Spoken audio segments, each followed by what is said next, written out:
कुकुड़ाखंडी block रे तृतीय समिति बैठक अनुष्ठित। बैठक में अधिकांश जनप्रतिनिधि अनुपस्थित थिबा हेतु विरक्ति हेले मंत्री और विधायक।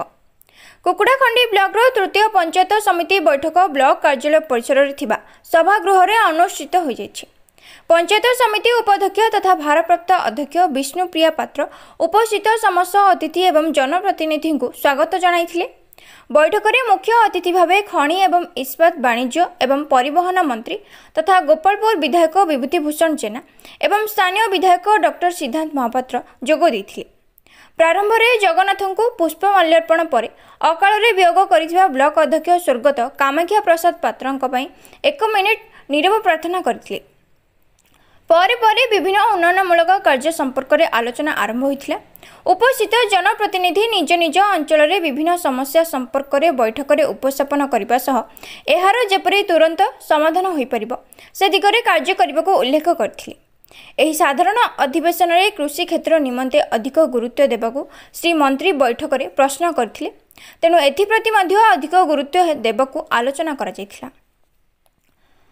एहासह अंगनवाड़ी केन्द्र गुड़िकरे कोठा एवं पुष्टिसार खाद्य अव्यवस्था थिबा जोगु कुनी कुनी शिशु माने अनुपयुक्त खाद्य सेवन करुछंती बोली गुरुंडी समिति सभ्या के राजलक्ष्मी दास बैठक में कहिथिले। तेणु तुरंत एथिप्रति दृष्टि देई समस्त अंगनवाड़ी केन्द्र रे समस्त प्रकार व्यवस्था करने को कहा जायथिला। पंचायत समिति तृतीय साधारण अधिवेशन में गोष्ठी उन्नयन अधिकारी डॉक्टर पल्लवी स्वाई, ब्लॉक उपाध्यक्ष विष्णुप्रिया पात्र, सीडीपीओ कुसुम कुमार साहू, ब्लॉक कार्यनिर्वाही जंत्री अनुराग रथ, सामाजिक सुरक्षा अधिकारी मनोज कुमार प्रधान एवं बीओ संतोष कुमार महापात्र उपस्थित थिले। एथिरे सरपंच एल मोहन दास, बी बापया पात्र, बी मांगेता पात्र, के बुलू, शशि बेहेरा एवं समिति मेंबर सारथी प्रसाद गौड़, जतेन्द्र पात्र, चंडीचरण साहू, नमिता पात्र, लिली संग्राम सिंह, प्रतिमा मल्लिक, के सुजता उपस्थित थिले।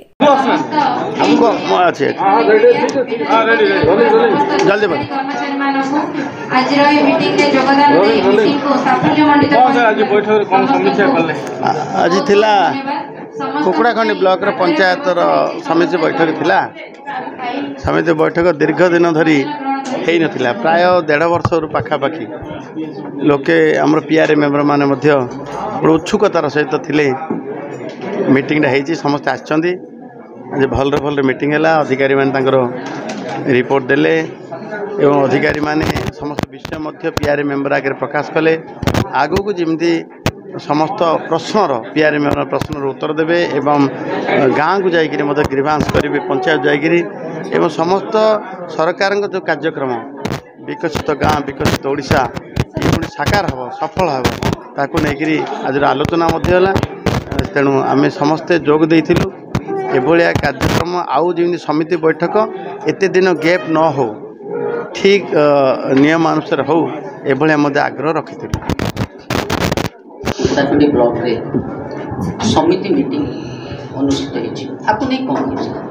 देखो प्रथम कथा हूँ जो मैंने आमर पीआरए मेंबर्स अच्छा जो मैंने लोक प्रतिनिधि जो मैंने सांसद हूँ विधायक हूँ जिला परिषद आमर जो मैंने समिति सरपंच जो मैंने अच्छा जो आमर समिति बैठकटी हुए से समस्ते प्रायतः ए उपस्थित रहा कथा। कारण आम जो जाऊे निर्वाचन मंडली को आम दिगपहंडी निर्वाचन मंडली बोली कहुचे किंतु दिगपहंडी निर्वाचन मंडली जोटा कि पंचायत को लेकी बा आमर समिति को लेकी ये सब को लेकी तो आमर निर्वाचन मंडली तेणुक प्रत्येक स्तर रे लोक मानकर कौन समस्या रही एटा आम जो जिला परिषद बैठक रे बसुचे तो जिलार कथाटा आम बुझुचे से निर्वाचन मंडली किंतु ये गोटे सबुठ बड़ सुजोग आम पाखे जे प्रत्येक अधिकारी लाइन डिपार्टमेंट से रहिबे एवं प्रत्येक पीआरआई मेंबर्स रहिबे एवं एथरे शंकर कुमार नायकଙ୍କ रिपोर्ट न्यूज।